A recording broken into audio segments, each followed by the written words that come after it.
Je pense qu'on va faire ça court. Le journal a pas marché. Salut guys, j'espère que vous allez bien.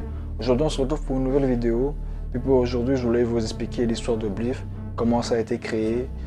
Donc si on va droit au sujet, comment Bliff a été créé, je pense que c'était après, comme post-Covid.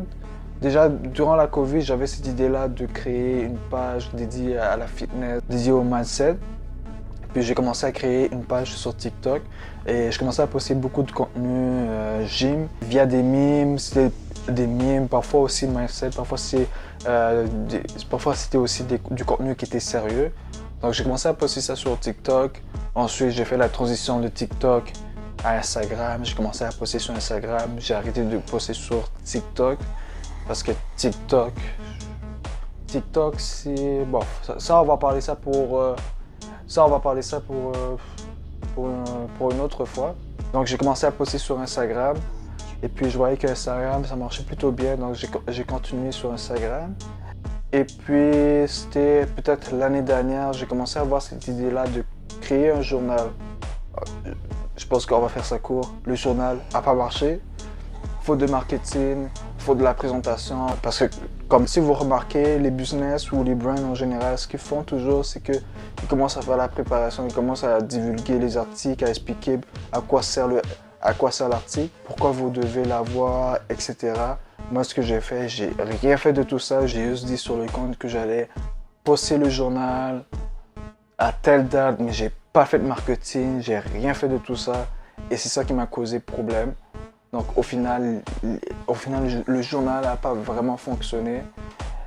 Donc là, ce que j'ai décidé de faire après, c'est de continuer à poster, sur Instagram. Et puis là, l'idée, je ne vais pas dire que l'idée s'est arrêtée, mais que j'étais vraiment découragé par ce moment-là. Et puis c'est là que l'idée m'est venue en tête de créer une brand. Pourquoi la brand a été créée? C'était pour faire en sorte que les gens puissent croire en leur projet, apprendre leurs erreurs et trouver de nouvelles idées, c'est-à-dire innover et continuer de l'avant. Pourquoi je dis ça? C'est parce que le journal qui n'a pas fonctionné, même si ça n'a pas fonctionné, j'ai quand même appris mes erreurs. Et l'erreur, c'est le marketing, c'est la présentation de l'article.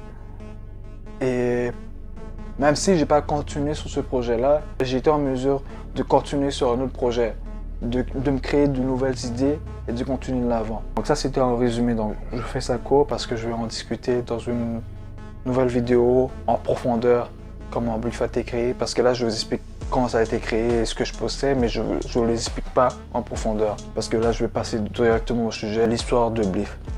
L'histoire de Bliff, ça peut être l'histoire de n'importe qui. Pour ma part, c'est l'histoire d'un gars à qui on a dit qu'il ne pourrait jamais avoir ce qu'il veut avoir et qui a décidé de les écouter pour justement réaliser que s'il aurait écouté ses propres convictions, qu'il aurait pu accomplir ce qu'il veut accomplir. Ça, c'est le résumé de ma propre histoire. Mais ça peut être aussi l'histoire de quelqu'un qui s'est vu refuser une porte, mais qui a quand même continué malgré le refus de cette porte. Ou encore, ça peut être quelqu'un d'autre qui vit des injustices et qui, malgré ces injustices-là, continue à croire en ses rêves et à continuer d'avant. Ou encore, ça peut être cette personne qui a toujours été timide, qui a toujours été restreint, mais qui a un jour décidé de se mettre au gym et de montrer que lui aussi a un potentiel. Bliff, c'est l'histoire de plusieurs personnes, mais ça peut être aussi votre histoire.